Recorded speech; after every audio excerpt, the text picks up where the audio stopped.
Enfim, tomei essas decisões, não me arrependo, até porque eh, estavam alinhadas com, com os meus conceitos morais, com o meu conceito de vida.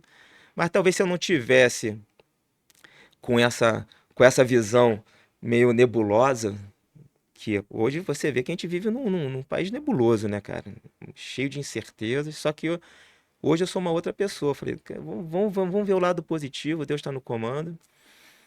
E como a gente está falando do método OPR, eu estou citando esses casos que muitos empresários passam e não se dão conta de que não é problema de gestão, não é problema de capacidade, não é problema de governo, não é problema de funcionário, não é problema de fatores externos.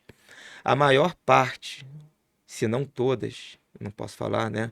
O nunca, o sempre, a maior parte das empresas darem errado ou o empresário ter algum tipo de insucesso é da própria pessoa, né? Da própria pessoa. E eu percebi que as decisões que eu tomei, isso vem lá de trás, porque hoje eu poderia ser presidente, vice-presidente de uma multinacional, mas por não saber que a minha mente tinha esse transtorno o TDAH é um transtorno que está sendo falado muito agora e que também tem que tomar muito cuidado sobre isso. Eu fui diagnosticado, fui em clínica neurológica. Isso tudo, vou fazer um parênteses, porque é importante. Nesse meu filho de 16 anos, que está com 16 anos agora, em 2020, ele estava com 11 e estava com muito problema na escola. Não estava aprendendo, mas isso vinha adiante. Só que amplificou no meio da pandemia. E aí vai para psiquiatra, vai para psicólogo, e não acontece nada. E fizeram, foi numa psicopedagoga, sei lá, tem tanta especialidade que eu nem sei qual foi dessa vez. E aí vamos fazer um teste, vamos ver se pode ter alguma coisa, algum transtorno tipo TDAH, tal coisa. E aí fizeram anamnese comigo, com o pai, com a mãe, para saber o comportamento do Daniel. Se eu não estou enganado, eram 16 a 18 perguntas, não passava de 20. Primeira pergunta tal, e isso para responder em relação ao Daniel. É assim, tal, é assim. Na terceira, é assim. E já estava respondendo por ele me vendo. Aham. Aí depois que eu respondi tudo, eu falei, doutora, é o seguinte, eu respondi tudo em relação ao Daniel, tá? Mas tudo que eu respondi em relação a ele cabe a mim. Ela falou, então já sei de quem ele puxou, porque é genético isso, Entendi. entendeu? Então, assim, e- voltando agora pro cerne, essa que... Desculpe te interromper, mas porque digamos que esse fator, essa cisão entre a eleição do Lula, a venda da empresa, né? É, foi o que chegou até aqui na consolidação do método APR, é isso? Exato. Na verdade, isso não é que fez chegar. Foi a Foi a gota última d'água. fase do Tá. entendimento do que está sendo consolidado aqui agora. Porque a vida é um processo. A vida é um processo holístico, nós somos parte de um todo. E quando a gente fala de empresa, a maioria dos empresários, das pessoas que trabalham no mundo corporativo, se assemelham muito a médicos que são muito cartesianos, muito newtonianos, sabe? Lineares. Lineares, que só compreendem o todo pelo desmonte, só entendem a parte pelo desmonte do todo, né?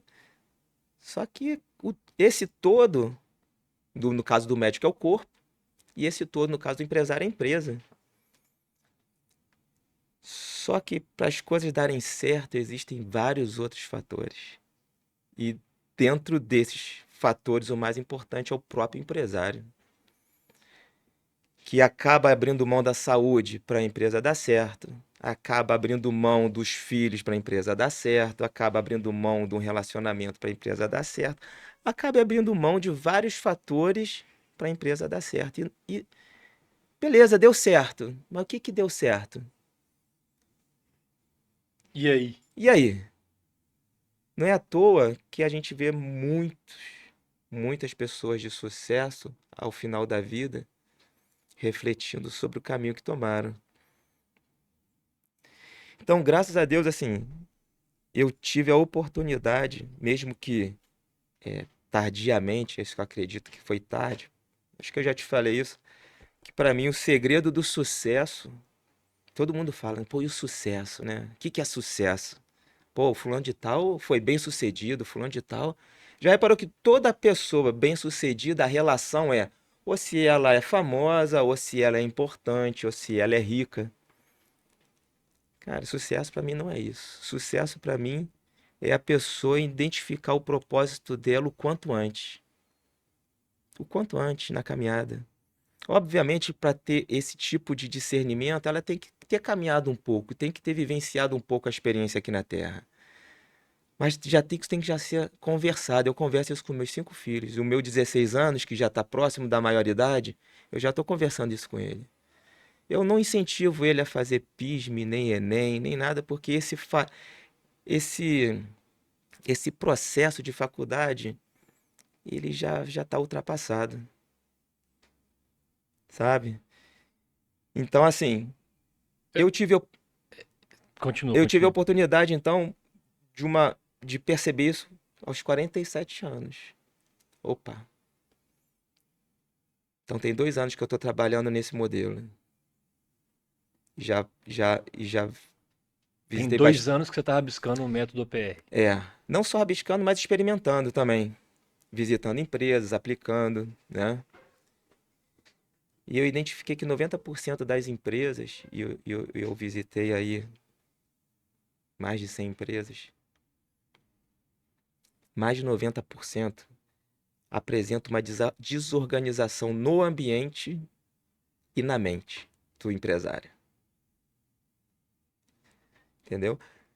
Então, aos 47 anos, eu falei, opa, tô no caminho errado, preciso resetar esse jogo. E foi aí que eu comecei a minha nova vida, vamos tipo assim, uma nova fase da minha vida. Uma nova fase com clareza de propósito. Muita gente romantiza a palavra propósito, né? Ah, propósito é alguma coisa que a pessoa é quase santo. Não tem nada a ver. Propósito é basicamente um senso de utilidade que a pessoa tem aqui na Terra. É aquilo que você nasceu para fazer aquilo. E, exemplo, tem gente que o pai obriga a fazer, sei lá, medicina. A pessoa queria ser jogadora de vôlei, né? Sei lá, acontece esses casos. Ou então manda fazer, estudar direito, mas a pessoa quer ser o quê? É escritor, ou quer ser, sei lá, qualquer coisa. E a maior parte das pessoas vão vivendo no automatismo, pode até gerar a sua riqueza material, mas criando um abismo emocional sem precedentes. Então, eu percebi que eu vivia esse abismo emocional, porque eu estava em busca de algo que não era importante para a minha vida, não tinha propósito. Qual é o propósito de eu querer ser é, é, diretor presidente de uma multinacional, a não ser o status do cargo, o salário, que muitas vezes, né, o salário nem compensa o tanto estresse, tanta responsabilidade. E eu percebi, cara, eu tava. E aí isso vai para a própria empresa também. Para que que eu quero um montão de empresa? Para que que eu quero abrir uma empresa? Para que que eu quero fazer isso, aquilo? Não tinha propósito. Quando entrei nessa depressão, nesse momento de governo, eu falei, cara, foi o momento em que eu resetei e comecei a reanalisar minha vida e percebi que aquilo foi o melhor que tinha para mim no momento. Porque se tudo tivesse dando certo, no final da vida eu ia perceber que tinha dado errado de verdade. Que eu estaria muito longe do meu, do meu propósito. E aí tem um lance. Antes do OPR aparecer, quer dizer, no meio disso tudo, eu ainda não estava 100% convicto, tá?